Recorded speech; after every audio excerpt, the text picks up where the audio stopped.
नमस्कार दोस्तों, आइए सुनते हैं सदी की वरिष्ठ लेखिका अमृता प्रीतम जी की लिखी मार्मिक कहानी कर्मा वाली यानी सौभाग्यशालिनी। बड़ी ही सुंदर तंदूर की रोटी थी, पर सब्जी की तरी से छुआ कौर मुंह को नहीं लगता था। इतनी मिर्चें! मैं और मेरे बच्चे सी सी कर उठे थे। यहाँ बीबी जाटों की आवाजाही बहुत है। शराब की दुकान भी यहाँ कोसों में एक ही है।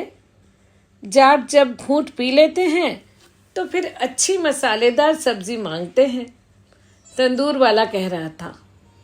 यहाँ जाट? शराब? हाँ बीबी, घूंट शराब का तो सभी पीते हैं, पर जब किसी आदमी का खून करके आए तब जरा ज्यादा ही पी जाते हैं। यहाँ ऐसी घटनाएं होती हैं? हाँ, अभी तो परसों तरसों कोई 5-6 आ गए। एक आदमी मार आए थे, खूब चढ़ा रखी थी, लगे शरारतें करने।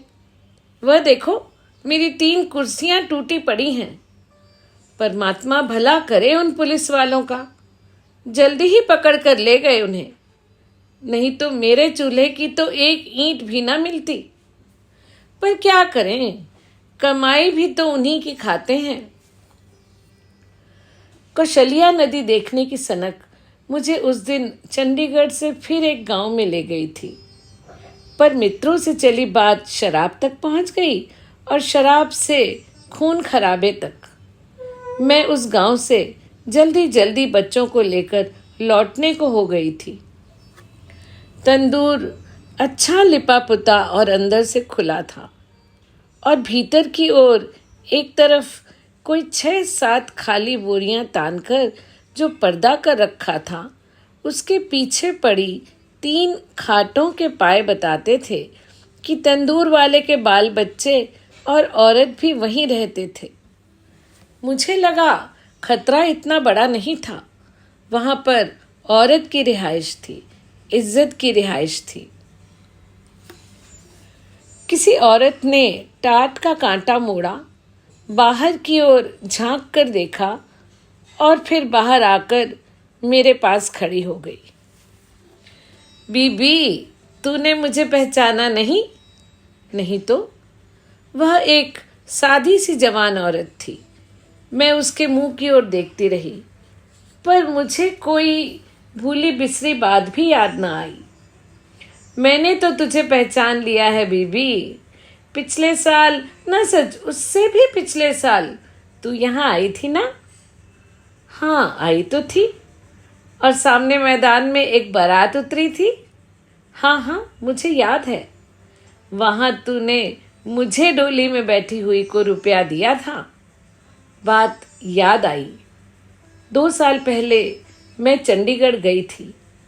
वहां पर नया रेडियो स्टेशन खुलना था, और पहले दिन के समागम के लिए मेरे दिल्ली के दफ्तर ने मुझे वहां एक कविता पढ़ने के लिए भेजा था। मोहन सिंह और एक हिंदी कवि जालंधर स्टेशन की तरफ से भी आए थे। समागम जल्दी ही खत्म हो गया और हम 3-4 लेखक कौशलिया नदी देखने के लिए चंडीगढ़ से इस गांव में आए थे। नदी कोई 1-1.5 मील ढलान पर थी, और वापसी चढ़ाई चढ़ते हुए हम एक चाय के गरम प्याले को तरस गए थे। सबसे साफ और खुली दुकान यही लगी, और यहीं से हमने चाय का एक कप गरम प्याला पिया था। उस दिन इस दुकान पर पक रहे मांस और तंदूरी रोटियों के साथ साथ मिठाई भी काफी थी।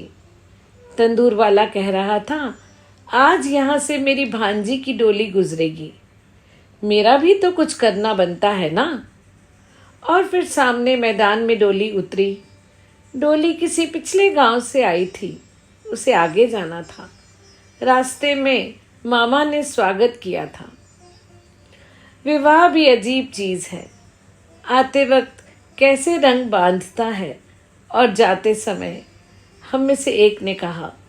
और चाय के घूंटों के साथ रंग की फिलॉसफी भी गर्म होती गई। रुको, मैं नई दुल्हन का मुंह देखाऊं। भला आज उसके मुंह पर कैसा रंग है, देखूं। मुझे याद है मैंने कहा था, और आगे से मेरे साथियों ने जवाब दिया था, हम में से किसी को कोई डोली के पास जाने नहीं देगा, तुम ही देख आओ, पर खाली हाथ ना देखना। मैं एक मुस्कुराहट लिए डोली के पास चली गई थी। डोली का पर्दा एक तरफ से उठा हुआ था। मैंने पास बैठी नाइन से पूछा, मैं दुल्हन का मुंह देख लूं? बीवी जी सदके देख, हमारी लड़की तो हाथ लगाए मैली होती है। और सचमुच लड़की की श्रृंगारपुरी नथ में जो मुस्कुराहट का मोती चमक रहा था, उसका रंग झलना कोई आसान नहीं था। मैंने 1 रुपया उसकी हथेली पर रखा, और जब लौटी तो मेरे साथी कह रहे थे, क्षण भर पहले तुमने जब कविता पढ़ी थी, कॉलेज की कितनी लड़कियों ने रुपए रुपए के नोट पर तुम्हारे हस्ताक्षर करवाए थे। उस बेचारी को क्या मालूम होगा कि ये रुपया उसे किसने दिया था। कहीं जानती होती तो हस्ताक्षर ही करवा लेती। 2 साल पहले की बात थी। मुझे पूरी की पूरी याद आ गई। तू वह डोली वाली लड़की है? हाँ बीबी। जाने किस घटना ने उसे 2 वर्षों में लड़की से औरत बना दिया था। घटना के चिन्ह उसके मुंह पर दिखाई दे रहे थे, पर फिर भी मुझे सूझता नहीं था कि मैं उससे कैसे पूछूं।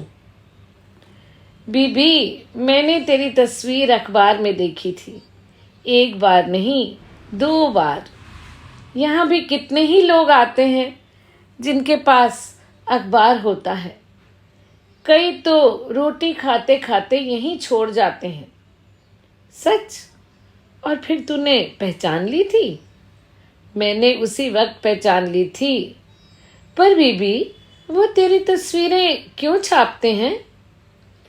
मुझसे जल्दी कोई जवाब न बन पड़ा। ऐसा सवाल पहले कभी किसी ने नहीं पूछा था।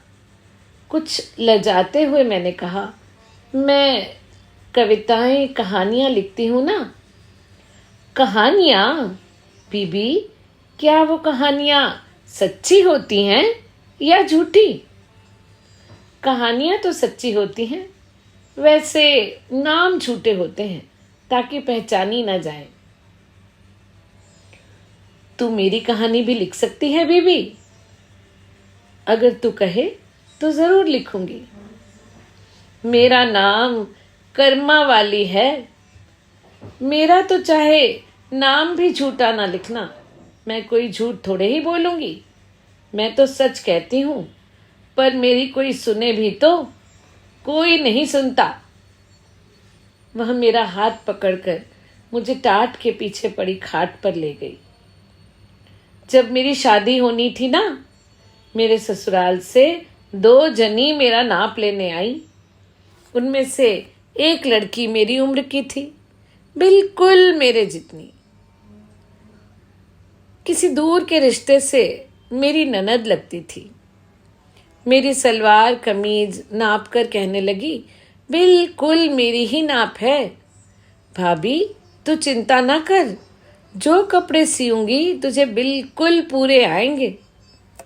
और सचमुच वरी के जितने भी कपड़े थे मुझे खूब अच्छी तरह से आते थे। वही ननद मेरे पास कितने महीने रही और बाद में भी मेरे कपड़े वही सीती रही। मेरा चाव भी बहुत करती थी। मुझे कहा करती थी, भाभी, चाहे मैं 2 महीने के बाद आऊं, चाहे 6 महीने के बाद, पर तू किसी और से कपड़े मत सिलवाना। मुझे भी अच्छी लगती थी। सिर्फ उसकी एक बात मुझे बुरी लगती थी, बहुत बुरी लगती थी। मेरे जो भी कपड़े सिलती थी पहले खुद पहन कर देखती थी, कहती थी, तेरा मेरा नाप एक है, देख मुझे कैसे पूरा आया है, तुझे भी पूरा आएगा। और वो सारे कपड़े पहनते समय मेरे मन में आता था, कपड़े भले ही नए हों पर हैं तो इसके उतारे हुए ही ना। रस्सी के साथ टंगे हुए टाट का पर्दा था, बान की ढीली सी खाट थी, खेस भी सस्ता था। लड़की अल्हड़ और अनपढ़ थी, पर यह ख्याल कितना नाजुक, कितना मुलायम। मैं चौंक उठी। पर बीबी, मैंने अपने मन की बात कभी नहीं कही, जाने बेचारी का मन छोटा हो जाए। फिर मुझे कोई बरस 1.5 बरस बाद पता चला, किसी ने बता दिया कि उसकी और मेरे घर वाले की लगी हुई थी। वह उसका दादा पोता के रिश्ते से कोई भाई लगता था। पर उसके एक सगे भाई को ये बात बहुत बुरी लगती थी। वह तो एक बार अपनी बहन की गर्दन उतार देने लगा था। किसी ने मुझे यह भी बताया कि थोड़े समय जब वह बाग गोदने लगी तो उसे फिट आ गया था। आंसुओं से भीगी कर्मा वाली ने मेरा हाथ पकड़ लिया।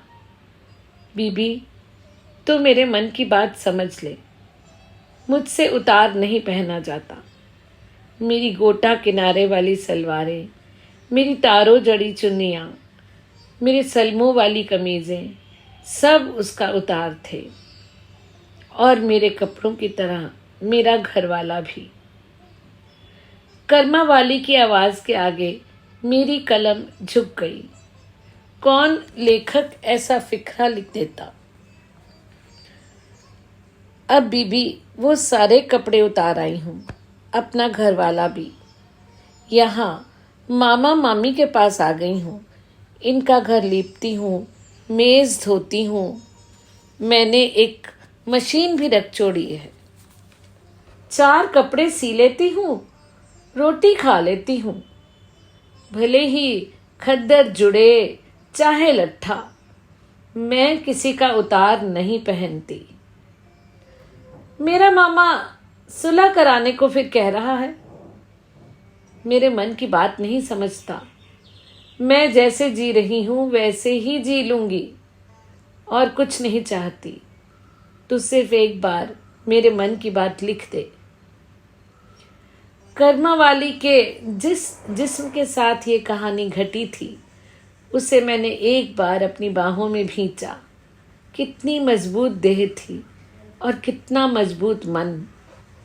यह चौगिरदा, यहाँ मैं पल भर पहले मिर्चों से शराब और शराब से खून खराबे तक पहुंचती बात से घबरा गई थी, वहीं पर कर्मा वाली कितनी दिलेरी से जी रही थी। बाहर सड़क पर शिमला से आती मोटरें गुजरती थीं, जिनकी सवारियां रेशमी कपड़ों में लिपटी हुई कई बार पल भर के लिए इस दुकान पर, कभी चाय के प्याले के लिए, कभी सिगरेट की डिब्बी के लिए या गर्म तंदूरी रोटी के लिए रुक जाती थी। जिनके पहने रखे रेशमी कपड़े जाने किस किस की उतार थे। कर्मा वाली उनकी मेज पोंछती थी, कुर्सियां झाड़ती थी। वह कर्मा वाली जिसने एक खद्दर की कमीज पहन रखी थी, जो अपने जिस्म पर किसी का उतार नहीं पहन सकती थी। बीबी, मैंने तेरा वो रुपया संभाल कर रखा हुआ है। सचमुच? अब तक रखा है? हाँ बीबी, वह रुपया मैंने उस समय अपनी नाइन को पकड़ा दिया था। और फिर उसके दूसरे ही दिन की बात थी जब मैंने तेरी तस्वीर देखी थी। मैंने नाइन से वह रुपया लेकर संभाल लिया। तू बीबी मुझे उस रुपये पर अपना नाम लिख दे। फिर जब तू मेरी कहानी लिखेगी ना, मुझे जरूर भेजना। और कर्मा वाली ने उठकर खाट के नीचे रखा ट्रंक खोला। ट्रंक में एक लकड़ी की संदूकची थी। उसने तय किया हुआ नोट निकाला। मैं अपना नाम लिख देती हूँ कर्मा वालिए। मैंने जितनी लड़कियों के नोटों पर अपना नाम लिखा होगा, पर आज मेरा दिल चाहता है तू मेरे नोट पर अपना नाम लिख दे। कहानी लिखने वाला बड़ा नहीं होता, बड़ा वो होता है जिसने कहानी अपने जिस्म पर झेली है। मुझे अच्छी तरह से लिखना नहीं आता। कर्मा वाली लजा सी गई और फिर बोली, मेरा नाम कहानी में ज़रूर लिखना। हाँ, मैं वही नाम, तेरे हाथों लिखा हुआ तेरा नाम, अपनी कहानी का नाम रखूंगी। मैंने पर्स से नोट भी निकाल लिया और कलम भी। कर्मा वालिए, आज मैं तेरी कहानी लिख रही हूँ। वही रुपए के नोट पर लिखा हुआ तेरा नाम आज इस कहानी के माथे पर पवित्र टीके की तरह लगा हुआ है। ये कहानी तेरा कुछ नहीं संवारेगी, पर यह भरोसा रख, वो दिल भी इस तेरे टीके को प्रणाम करते हैं जिनके खून का रंग इस टीके के रंग से मिलता है, और वे माथे भी एक लज्जा से इसके आगे झुकते हैं जिन्होंने अपने गलों में जाने किस किस के उतार पहन रखे हैं। तो दोस्तों, यह थी कहानी कर्मा वाली। पसंद आई हो तो ज़रूर लाइक कीजिएगा, शेयर भी कीजिएगा। जल्दी ही मिलेंगे एक नई कहानी के साथ। धन्यवाद।